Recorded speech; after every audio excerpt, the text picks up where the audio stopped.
Hola a todos, amigos. Laura de Rosa es jefa editor de The Freedom Post, una agencia de noticias con sede en Florida, aunque ella es venezolana y vive en Monterrey, México, una de tantos venezolanos exiliados, igual que los hay en España. Venezuela es un país en el que tenemos sede, el Club de los Viernes, que además una de las razones de ser del club es el compromiso en la lucha contra los populismos colectivistas y esa encarnación que es el socialismo del siglo XXI, que carcome Hispanoamérica, y que en España también tenemos noticias a raíz de la fuerza que cobró un partido de germen chavista como es Podemos. Laura, desde Madrid, España, hasta Monterrey, México, bienvenida. Saludos, Roberto. Es un gusto para mí estar aquí hoy viernes en el Club de los Viernes. Es cierto, estamos grabando ya de viernes, entonces, bueno, aunque el Club del Viernes tenemos actividad todos los días. Bueno, decía en la presentación que eres venezolana, es un país que está tomado por la narcodictadura, por el cártel de los soles y tristemente, para vergüenza nuestra, para vergüenza de los españoles, blanqueado el régimen por Zapatero, el presidente, y un régimen que son los financiadores y padres ideológicos de partidos de gobierno en España. Chávez era amigo personal también del siniestro Juan Carlos Monedero. ¿Cómo veis los vínculos que hay desde el chavismo, desde Venezuela hacia España? Bueno, tal cual como tú lo planteaste, es definitivo así. Es una cohabitación que también hay entre España y este sector de España y Venezuela.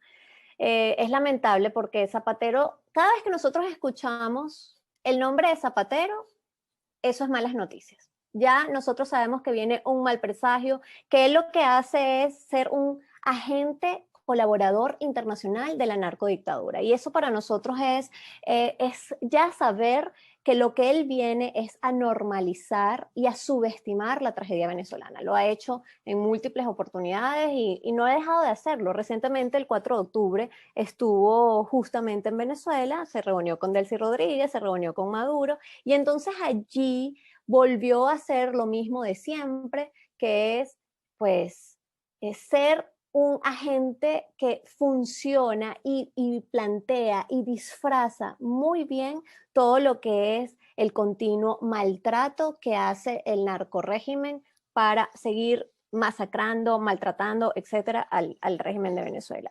Fíjate algo, él estuvo el 4 de octubre, ahorita estuvo el 4 de octubre, pero el 1 de octubre, unos días atrás, se había emitido desde la ONU un informe bastante potente, donde se hablaba de la cadena de represión y tortura. Y en eso decía que no se estaban planteando que fuera agentes desvinculados o agentes que actuaban por ejercicio propio, no, es que realmente reciben órdenes, llamadas y reuniones desde Miraflores. Y esto es una cosa dantesca, Roberto, porque la ONU para mí, y creo que seguramente lo has visto en diversas exposiciones, entrevistas, etcétera, que lo he hecho, la ONU es bastante tibia. La ONU no es de tomar control. Este informe donde dice, mira, él está en la cabeza de la cadena de mando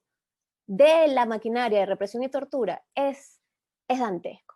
Entonces, 5 días después, 4 días después, aparece Zapatero con su cara muy bien lavada, como siempre, con su mina de oro, como lo dijo la propia Piedad Córdoba, y con su estilo de volver esto normal. Entonces da mucha pena y nosotros no tenemos una muy buena idea de Zapatero entonces. Bueno, aclarar que en Venezuela pena significa vergüenza. Así, Vale, ¿qué vale. significa en España? Puede ser lástima también, que algo te dé lástima, pero yo creo que son ambas cosas, lástima y vergüenza, lo que sentimos. Es muy curioso que digas que el nombre de Zapatero trae malas noticias. Aquí también, cuando es noticias, suelen ser noticias de ese tipo, por desgracia. Tú vives en México, donde el López Obrador dice que España tiene que pedir perdón por la conquista de América, ahora que se acerca además el 12 de octubre. No sé qué opinas en concreto de esa propuesta o en general del presidente mexicano. Bueno, esto lo ha hecho en varias oportunidades, efectivamente ese comentario lo hizo, pero es un tema muy populista y allí hablamos de ese socialismo y de esas ideologías y valores e ideales que son básicamente resentidos. Tú no puedes estar pidiendo, no sé cuántos años después, 500 años después, que España pida perdón por lo que pasó en la colonización. Aparte que allí, bueno, nuevamente entonces, tal cual como se hacía en Venezuela, se le cambian los nombres, se dice ya no es el día de la raza, es el día del intercambio cultural y empiezan, porque esto es muy normal, Roberto, y tu audiencia seguramente lo van a determinar muy fácilmente, es muy normal que ellos traten de reconfigurar la historia a su favor.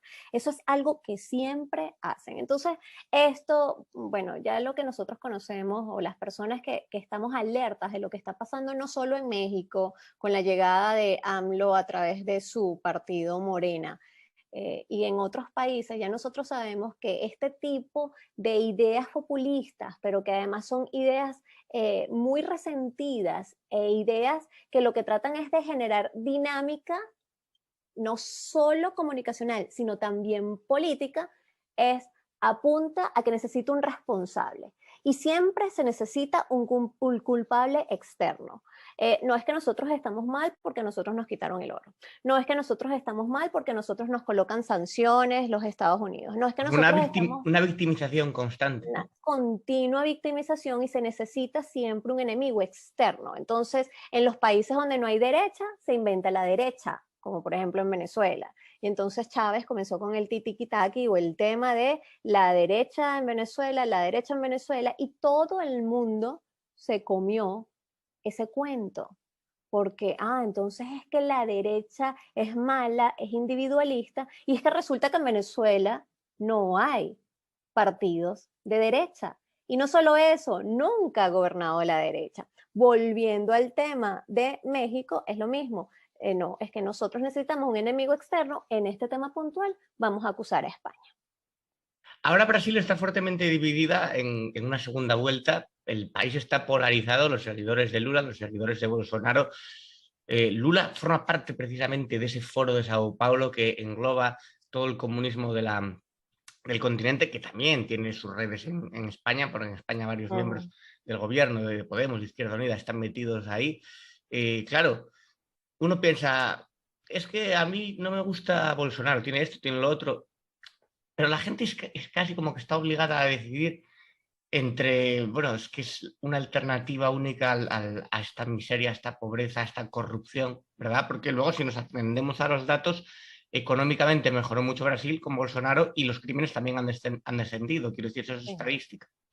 Sí, la inflación se redujo, el desempleo bajó a 8,9%, que eso es un tema bastante, bastante llamativo. El PIB continuó creciendo y con este desempleo a la baja, entonces eso también da explicación de por qué la diferencia que estaban planteando las encuestas, que por cierto, las encuestas hablaban de que Lula llegaba a 50% y Bolsonaro al 36%, entonces allí pudo haber sido un elemento adicional para que esa ventaja no fuera tan grande. Ahora, bien lo dices tú, el asunto es que es como tenemos que irnos desde la corrupción, que no es en vano que Lula haya estado justamente condenado por corrupción desde el 2018, mientras estaba su pupila Dilma Rousseff, pero es como lo que yo comentaba justamente ayer en una entrevista, es qué nos está pasando a los latinoamericanos. Realmente nosotros tenemos que evaluar por qué los latinoamericanos siempre se dan con la misma piedra, por qué nosotros continuamos pintando nuestro mapa de rojo. Y si te das cuenta, solo falta Brasil, Roberto, para que ese mapa de Sudamérica esté totalmente, Sudamérica y Latinoamérica, esté totalmente pintado de rojo. Sí, porque Y además en Colombia la victoria de Petro también da un funesto panorama. Yo tuve la oportunidad de hablar hace años en Madrid con el expresidente Uribe y hablar de lo que significaban las guerrillas, ¿no? De secuestro, de extorsión, de narcotráfico, y ahora hay un exguerrillero en la presidencia de Colombia. Sí, sí. Y eso es peor aún, porque fíjate, aquí se podría plantear desde Brasil que viene el tema con Lula y con Lula, bueno, Lula tiene en este momento 59% de desaprobación, en contraste con el 80% de aprobación que tenía Lula al salir de sus 2 periodos. Pero ojo, aquí entonces empiezo a hilar fino en el asunto, porque el tema es, claro, tú puedes tener una aprobación del 80% cuando evidentemente estás lanzando billetes y moviéndote a través del populismo y los planes sociales. Entonces, por supuesto que vas a tener el 80%. Luego, entonces tenemos un contraste con Brasil, con Bolsonaro, que entonces viene en un periodo buscando la reelección y lo califican como mal gestor, lo califican como autoritario, como deshumano, pero tenía el tema de la pandemia por encima y él está evidentemente combatiendo una estructura que se está volviendo y que ya está tornándose mundial, que va justamente contra esos valores que son justamente vida, libertad, propiedad. Y el tema de las armas. Eso por un lado. En Brasil pasa esto. En Colombia pasa entonces lo que tú comentas, que es sumamente preocupante, pero es extremadamente preocupante, porque tú no te estás dando cuenta como elector cuántos millones de venezolanos están huyendo de Venezuela justamente por el sistema socialista. Entonces, ¿por qué? Puede ser que en Brasil la migración es más pequeña, puede ser que incluso en otros países donde cuesta más caminar, bajar, llegar, como Chile y Argentina, y sin embargo tienen una migración importante, pero es que Colombia es el primer receptor, es la primera puerta que se toca. Entonces tú no lo estás viendo, tú como elector no estás viendo lo que está pasando y votas por un sistema socialista, pero que además no es solo socialismo, es narco-guerrilla. Nunca va a haber una posibilidad de que Petro sea exguerrillero. Nunca, nunca va a ser esa probabilidad. O sea, no es que yo dejo de ser lo que he sido, no, no puede serlo. Entonces, es muy preocupante que nuestra sociedad, y aquí hablo de la Latinoamérica en general, siga apuntando a estas soluciones de izquierdismo en la economía, de profunda búsqueda de estos temas wokeístas que realmente se convierten en otros pasos y nosotros seguimos buscando y buscando este tipo de candidatos y apoyamos a ese tipo de candidatos. Latinoamérica se está convirtiendo en un caso en estudio Sí. psicológico y sociológico. Tu agencia de comunicación y tus socios tienen la sede en Florida. Miami es prácticamente la capital del exilio latinoamericano y además en Correcto. Florida suele ganar el Partido Republicano. El que huye del comunismo está escarmentado entonces para de por vida y nunca vuelve a votar a ideas que se asemejen mínimamente, porque realmente el Partido Demócrata en Estados Unidos no es un partido comunista, pero sí que puede ser más anticomunista, por así decirlo, el Partido Republicano, ¿no? O ser más firmemente en contra de las políticas socialistas.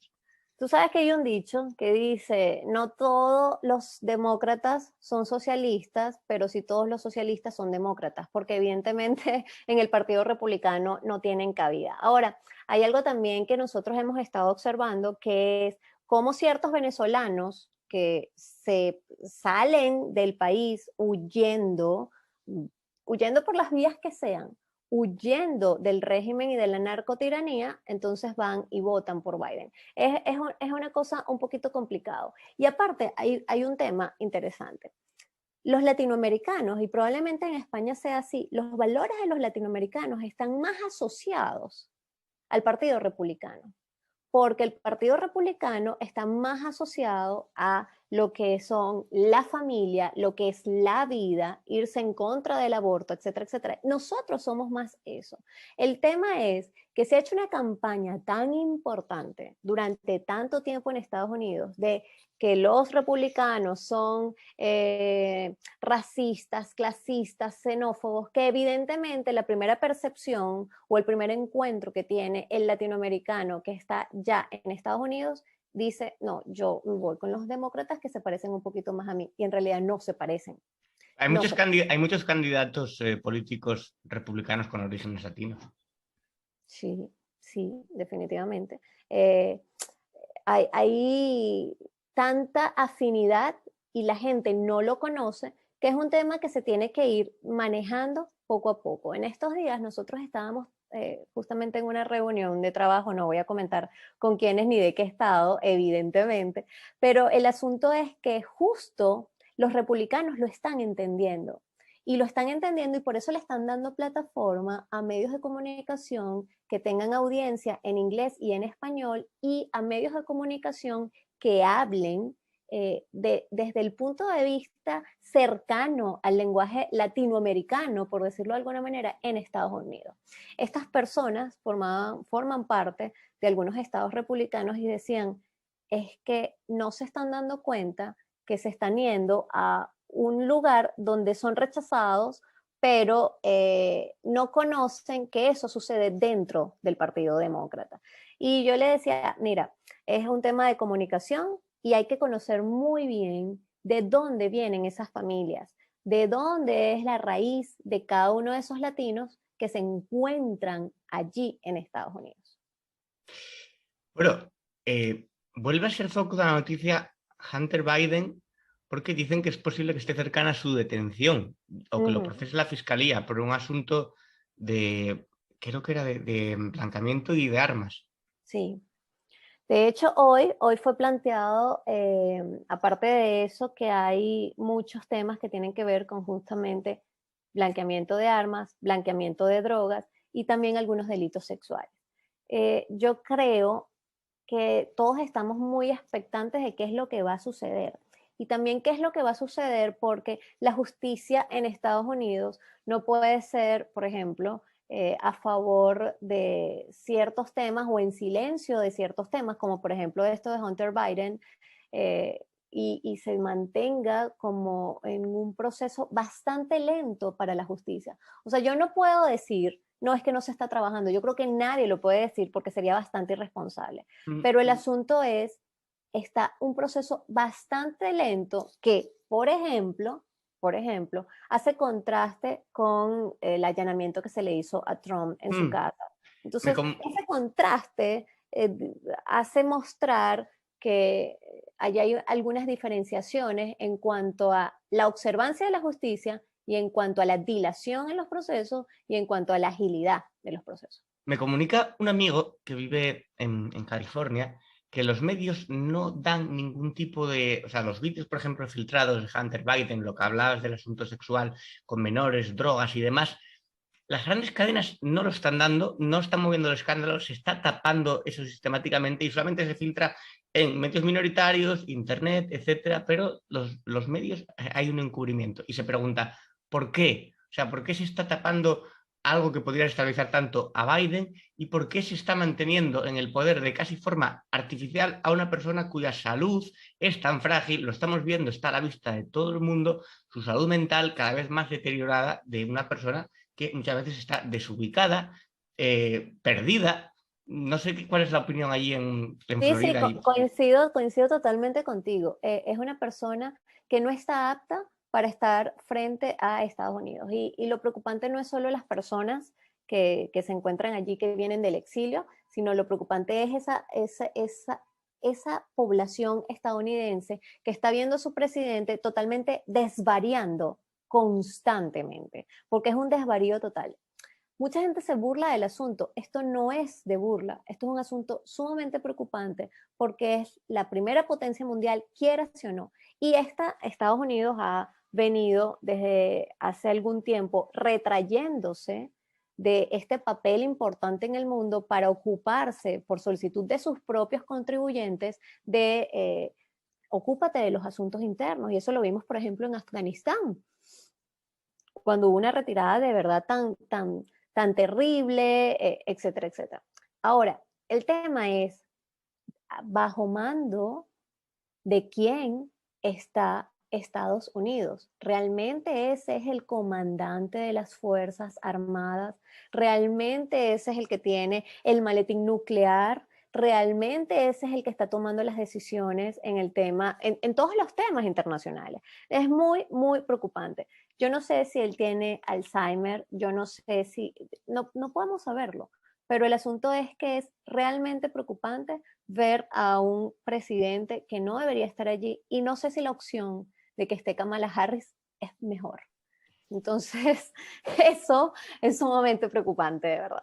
Bueno, se sabe que siempre hay intereses supranacionales, ¿no? De entidades, organizaciones, corporaciones que Sí. trascienden al presidente y que muchas veces el presidente simplemente parece que es una mera marioneta o un títere, pero nunca se ha visto tan claramente como en el caso de Biden, que solo falta que lo pongan allí, hable y cuando termine de hablar lo retiren como si fuera un maniquí del Zara. Bueno, y con eso del maniquí, esas equivocaciones, esto como anécdota, el maniquí en el que se convierte cuando él dice fin de la cita, porque está leyendo un teleprompter, habla justamente de ese maniquí, donde hay las estructuras por detrás, donde hay los intereses por detrás, donde hay un corporativismo por detrás y donde hay una agenda adicional que está viniendo con bastante fuerza, donde Estados Unidos para nada está ejerciendo otra cosa, sino parte de eso.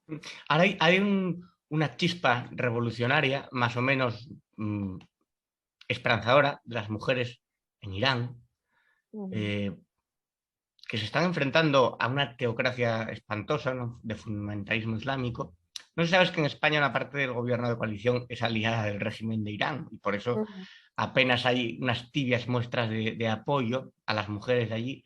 Pero, por ejemplo, es esa misma parte la que usa la ideología de género como negocio y como forma de ingeniería social, lo que resulta especialmente gravoso y repugnante. Es decir, no están recibiendo ningún tipo de apoyo de España las mujeres allí y aquí se preocupan por nimiedades, por chorradas, por decir niños y niñas, por recibir una insultante cantidad de dinero y de subvención para desarrollar sus neuras. Francamente, es una impotencia terrible y de una hipocresía que pone los pelos de punta. Sí, lo que está pasando después de de la muerte de Mazamini es una cosa realmente resaltante, es algo muy destacable. Ahora, como bien lo mencionas tú y yo lo mencionaba en mis redes sociales, ¿dónde están las feministas? ¿Dónde están las feministas que es en este momento para estos valores, para este tipo de situaciones que ellas tendrían que estar, si no puedes irte a Irán, porque evidentemente no lo puedes hacer, porque a los 2 minutos serías apedreada o latigada o presa o muerta, porque no ustedes se organizan y hacen protestas frente a todas las embajadas de Irán en el mundo, si tienen esta capacidad. Pero es que no lo van a hacer. Antes de que esa pregunta quede en el aire, no lo van a hacer porque su agenda no lo permite. Y entonces allí, bueno, esto es como un adelanto, nosotros estamos tratando de apoyar desde afuera, pero evidentemente esto también tiene que estar vinculado con organizaciones pro democracia allí. El régimen teocrático, perdón, el régimen teocrático de Irán ha sido una cosa dantesca para las mujeres, pero dantesca. Ha sido dantesca para 40 millones de mujeres que hay en Irán. 40 millones, y es una cifra sumamente importante. Básicamente tienen hijab obligatorio, no se pueden quitar, no se puede ver los mechones de su cabello, no pueden viajar, no pueden tener las custodias de sus hijos mayores de 7 años, etcétera, etcétera. Entonces, esto ha estado ya generando un caldo de cultivo importante para que esta situación con Mazamini generara una escalada de protestas distinta a la del 2009, distinta a la del 2019, y en la que están participando de manera muy importante las mujeres, pero también se han unido hombres, se han unido esposos, se han unido hermanos, se han unido padres. Y algo interesante es que algunos medios de comunicación están todavía mostrando que estas protestas se mantienen a pesar que hay la presencia de la Guardia Revolucionaria, de los paramilitares BASIC y de los agentes de seguridad vestidos de civil. Y esto es sumamente delicado, porque entonces en ese momento en que están vinculados estos agentes de seguridad vestidos de civil, pues no se sabe realmente si quienes están infiltrados o quienes están en esas marchas son personas que propiamente les están ayudando en su lucha de la libertad. Hace 6 días mataron a otra chica, el régimen teocrático, y apenas tenía 20 años, 20 años. Le mataron con 6 disparos, Roberto, 6 disparos en la cara, en el cuello y en el pecho. Y básicamente el régimen teocrático lo que está haciendo nuevamente es utilizar, como yo le digo, en una mesa, las 4 patas. Entonces, ellos dicen, mira, estos manifestantes forman parte de una conspiración internacional liderada por Estados Unidos y liderada por Israel, porque por supuesto siempre lo van a hacer así. Entonces esa es la primera pata. Los manifestantes no están actuando porque realmente están molestos con lo que está sucediendo del tema de los velos, a lo que se le une el tema de la corrupción, el tema económico, que es terrible. No, nada de eso está sucediendo. Luego, la segunda pata de la mesa es la máxima represión, que es una cosa de verdad impresionante. Y tercero y cuarto, entonces, silenciar el Internet, hay apagones importantes del tema de Internet y entonces después vamos a movilizar a los seguidores y comienzan esas contramarchas que en Venezuela conocemos bastante bien, que siempre es una fórmula de los regímenes. Laura de Rosa, muchas gracias por estar en el Club de los Viernes analizando un poco la actualidad internacional. Hemos tocado bastantes países y yo espero, mi deseo es que Zapatero deje de ser un quebradero de cabeza para los venezolanos, también lo es para los españoles, y que se solucione, aunque bueno, sí, y que sigamos dando la batalla, ¿no? Que esa es la idea, la batalla por las libertades civiles y por los derechos ciudadanos. Te mando un saludo. Gracias, Roberto, igual para ti.